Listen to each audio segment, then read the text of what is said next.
The theme of the evening is educating for peace. Am I right, Jenna? That's what the email said anyway. And I thought I would share a few thoughts about those words and how one can understand them in a historical and cultural and ultimately linguistic context. I begin with the Semitic root, S-H-L-M, shalom, which across the range of languages that include Hebrew and Arabic and Ethiopic and Aramaic is a root that means ultimately wholeness or fullness or completeness or safety. And that root, of course, is at the base of the word in Arabic, salam, or the word in Hebrew, shalom, which means peace. The Arabic word is borrowed into Turkish. You have a Turkish version of that word, salam, which also means peace, but from that same root. And the reason I make this point, aside from being a snob and liking languages and their roots, is that one compares that with the word peace itself, that comes from the Latin pax, and which we find typically used in the context of the phrase pax romana, the Roman peace. And the concept of peace as the Romans understood it, and so the nuance of the word is the absence of war. It's a stability imposed by a greater power on lesser powers, as opposed to the concept of salam, of shalom, which is not the absence of war. It is a fullness, a completeness that includes all of the positive consequences of peace and not just the absence of war. If one sticks with the Romans and thinks about that word education, educating for peace, educare comes from a Latin root, ducere, which means to lead. So to educate is to lead. To educate educators is to lead leaders. It's to lead leaders then toward a fullness of peace that is ultimately the ambition and the opportunity that organizations such as the two that have sponsored this evening's dinner have in mind in what they are about.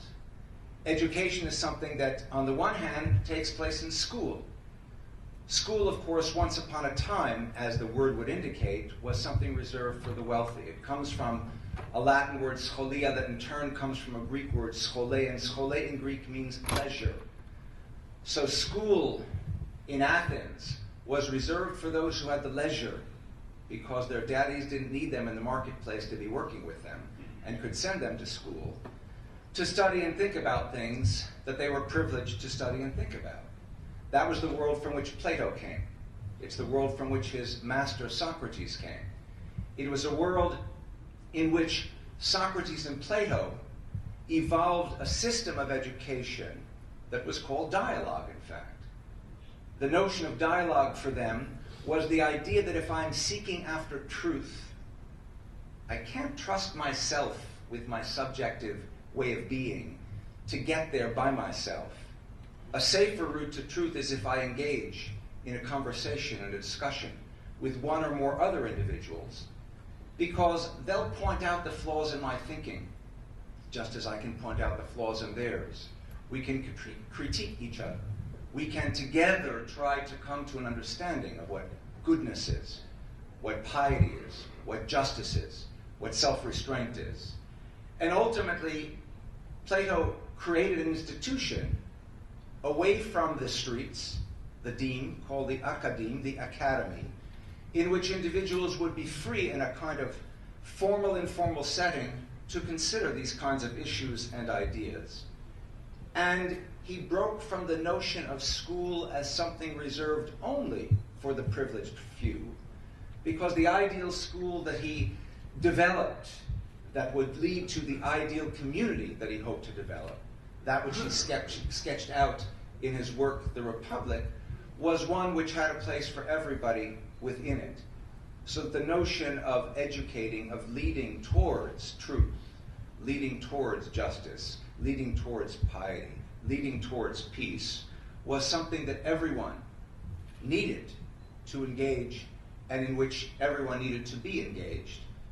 His goal ultimately was to train people to think, because that, he said, is what we as humans are most and best at, is what distinguishes us from other species, our ability to think. Humanity is contrived of human beings. And humanity is ultimately the term that he used rather than Greeks, Athenians, males, females. Humanity means not just one branch of humanity, not just this or that part, not just this or that religion, not this or that ethnicity, this or that nation, this or that race, this or that culture, not this or that socioeconomic class, but everybody. Humanity is defined by its ability. We are defined as humans by our ability to think.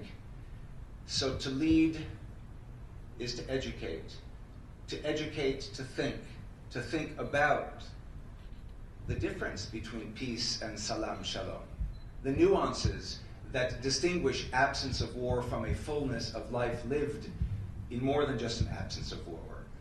Thinking in fullness and wholeness, not about simply accepting or enduring the differences that others offer, but embracing those differences. Plato's idea went only as far as theory, however, as much as it had been his ambition and his hope to create a state that could live by the principles that he laid out in his ideal state, his republic, with its ideally educated individuals that were the consequences of an ideal educational system. It went no further than theory, alas for him. He could not translate what he would call logos, talking about it, to ergon, which is acting on it. And the idea of training, of leading, of thinking, to discuss, but also to act, is on the other hand what his heir, some 24 centuries later, about whom you've already heard several times this evening, Fethullah Gulen, is all about. Fethullah Gulen, in his thinking, thinks not just about thinking, but thinks about action. That's what was referred to by Emre as hizmet in Turkish, service, acting to serve others. The Gulen movement, the movement that bears his name, is a movement that is devoted to the building of peace through the educating of individuals to think about what peace means and to act on what that thinking means about. Gulen schools teach not just to think and not just to talk, but also to act. And formal school education is, of course, only one way in which one can think, talk, and act, and serve. The kind of informal education that ATFA and the Rumi Forum engage in is, of course, the other side of the same sort of educational coin.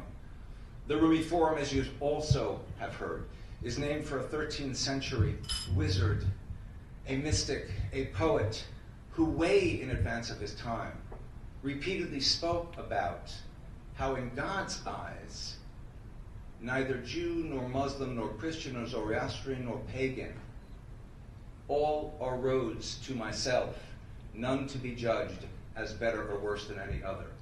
A remarkable kind of statement for someone in any era, certainly in the 13th century. Rumi is the quintessential, the original universalist. He who himself came from two worlds, from Persia and Turkey. He wrote and spoke and taught in Farsi and in Turkish. Because Rumi understood that the God to whom he directed himself is ultimately a God of thinking and acting and a God of peace, an El Shalom, an As-Salam, one of the 99 names of God in Islam, in Arabic. And he also understood what Socrates and Plato had understood, and what Gulen understands, and what everyone seated here understands. So I'm actually just telling you what you already know.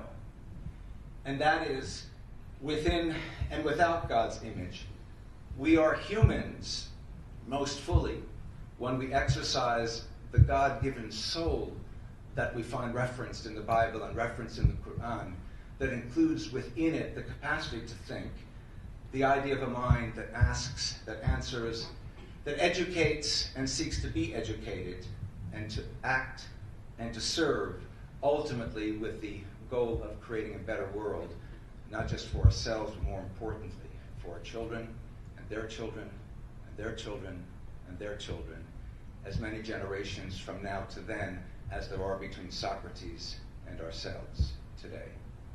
Thank you all very much.